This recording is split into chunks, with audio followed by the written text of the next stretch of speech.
Assalamualaikum warahmatullahi wabarakatuh. Ingin mempresentasikan tentang pengertian perangkat keras input, output, device storage, dan topologi jaringan. Memahami perangkat keras komputer. Komputer terdiri dari berbagai perangkat keras yang bekerja sama untuk menjalankan berbagai tugas. Memahami jenis-jenis perangkat keras ini penting agar dapat menggunakan komputer dengan optimal. Dalam pengantar ini kita akan menjelajahi pengertian dan contoh-contoh dari perangkat keras input, output, dan penyimpanan. Perangkat keras input. Perangkat keras input adalah komponen yang digunakan untuk memasukkan data atau instruksi ke dalam komputer. Perangkat ini memungkinkan pengguna berinteraksi dengan sistem komputer dan mengirimkan informasi yang diproses oleh komputer. Contoh perangkat keras input yaitu keyboard. Keyboard adalah alat input yang standar memungkinkan pengguna untuk mengetik teks, data, dan perintah ke dalam komputer. Tersedia dalam berbagai jenis seperti keyboard kabel dan nirkabel, ergonomis, dan multimedia. Yang kedua, mouse adalah perangkat input yang memungkinkan pengguna untuk mengendalikan kursor dan memilih objek di layar.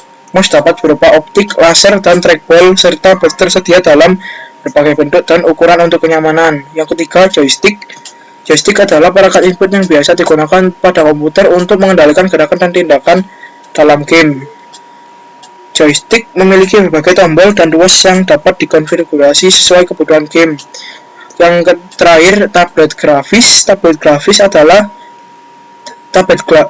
atau digitizer adalah perangkat input yang memungkinkan pengguna menggambar atau menulis langsung di layar komputer menggunakan pena khusus. Teknologi ini berguna bagi desainer, seniman, dan profesional kreatif lainnya.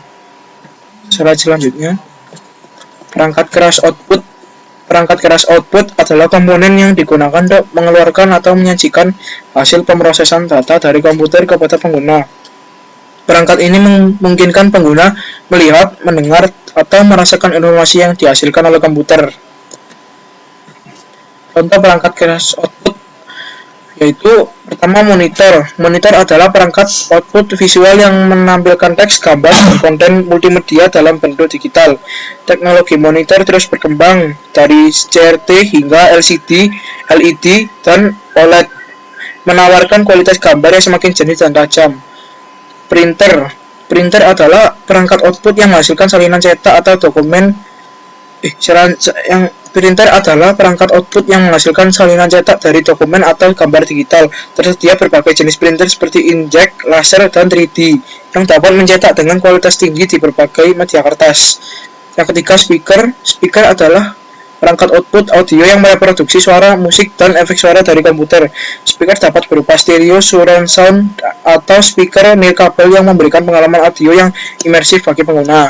Yang terakhir, proyektor. Proyektor adalah perangkat output yang proyeksi tampilan komputer ke layar atau dinding yang lebih besar. Teknologi proyektor terus berkembang dari model analog hingga digital, serta mendukung resolusi HD dan 4K untuk memberikan presentasi yang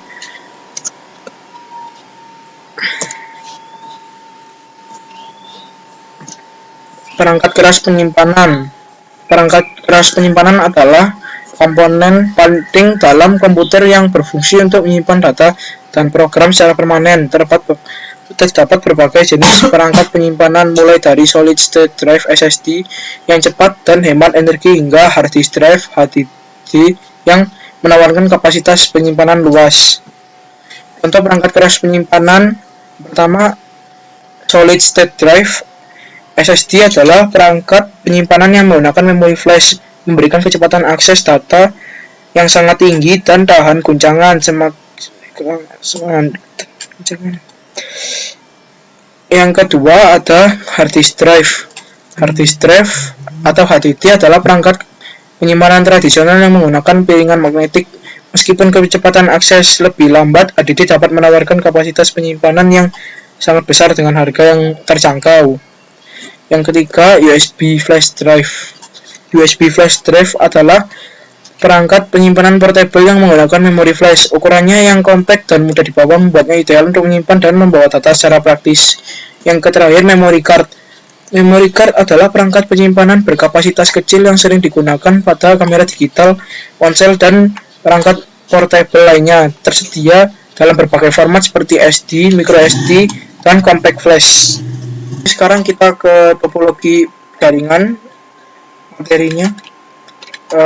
Pertama, pengenalan topologi jaringan. Topologi jaringan adalah tata letak atau susunan dari komputer-komputer yang membentuk suatu jaringan.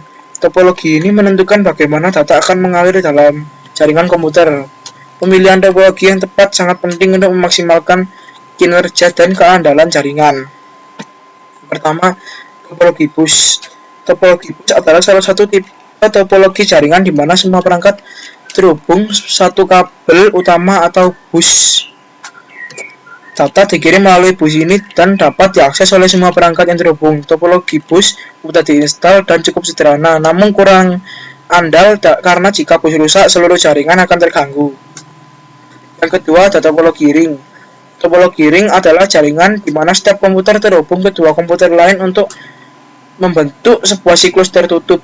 Data dikirim dalam satu arah melalui node-node tersebut. Topologi ini memiliki keandalan yang baik karena jika satu link rusak, data dapat dikirim melalui arah yang berlawanan. Yang ketiga, ada topologi bintang. Topologi bintang adalah konfigurasi di mana setiap perangkat terhubung ke satu titik pusat atau hub. Semua komunikasi antar perangkat harus melalui hub tersebut. Topologi ini mudah diinstal dan dipelihara, serta memiliki keandalan yang baik karena kerusakan satu perangkat tidak mempengaruhi jaringan secara keseluruhan. Topologi mesh. Topologi mesh adalah jaringan di mana setiap perangkat terhubung langsung ke semua perangkat lainnya. Hal ini memungkinkan adanya banyak jalur alternatif untuk transmisi data sehingga meningkatkan redundansi dan kualitas transmisi. Topologi ini cocok untuk jaringan yang membutuhkan keandalan tinggi, namun jika memiliki biaya instalasi dan pemeliharaan yang lebih mahal. Selanjutnya ada topologi hybrid.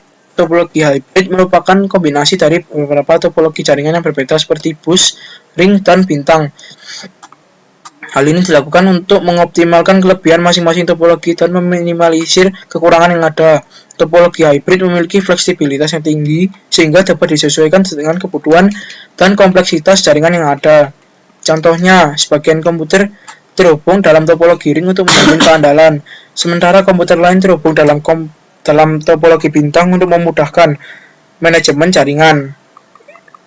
Kedua, topologi hybrid merupakan redundansi sehingga jika satu bagian jaringan mengalami kerusakan, bagian lain dapat tetap berfungsi. Terakhir, namun topologi hybrid juga lebih kompleks untuk diimplementasikan dan dipelihara dibandingkan topologi tunggal.